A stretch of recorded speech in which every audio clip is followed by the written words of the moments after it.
हर किसको जवानी over hand कर रही हो कि जब जब कमरिया बैंड कर रही हो।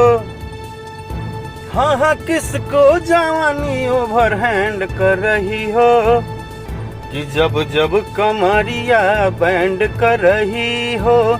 सुन बबुनी तू यूट्यूब पे ट्रेंड कर रही हो। नमस्कार, प्रणाम।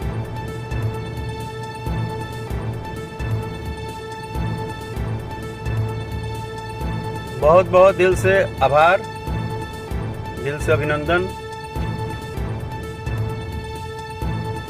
कितना प्यार दुलार देवे खातिर बबुनी ट्रेंड कर रही हो गाना के, और रउरा सभे के प्यार आशीर्वाद ही मिला था, और बहुत ही ज़्यादा सब लोग के वो गाना पसंद आ रहा बा। एक नए तरह के कोशिश, नया तरह के प्रयास, कुछ हमेशा अलग करे के चाह, दिन रात वही पे परिश्रम चलता रहुआ सभे खातिर। और जौना हिसाब से रहुआ सभे बबुनी ट्रेंड कर रही हो के पब्लिक प्यार, मतलब आप लोगों का जो लाइक कमेंट, और यह गाना पे जे भी अभी तक जितना रील्स बनल बा ओकरा खातिर आप सबके हम दिल से कोटि कोटि धन्यवाद देतानी। और उम्मीद बा कि गाना अभी और ही बहुत ज़्यादा पॉपुलर हुई और बहुत ज़्यादा आप सबके पसंद आई। शायद जे लोग अभी ना देखले हो या आप ट्रेलर देखे हैं, भाई पूरा फिल्म आ गया है, यूट्यूब पे गाना रिलीज हो गया है। सबसे पहले तो इस गाने को जो म्यूजिक दिए हैं छोटू रावत जी, उनको दिल से बहुत बहुत आभार प्रकट करता हूँ।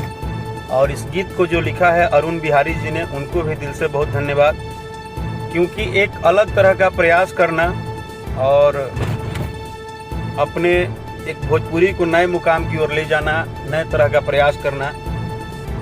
और मैं आप सब से भी पूछ रहा हूँ कि आप सबको ये गाना कैसा लगा। अगर वीडियो नहीं देखे हैं तो प्लीज़ एक बार ज़रूर जाके देखिएगा, इस गाने को सुनिएगा।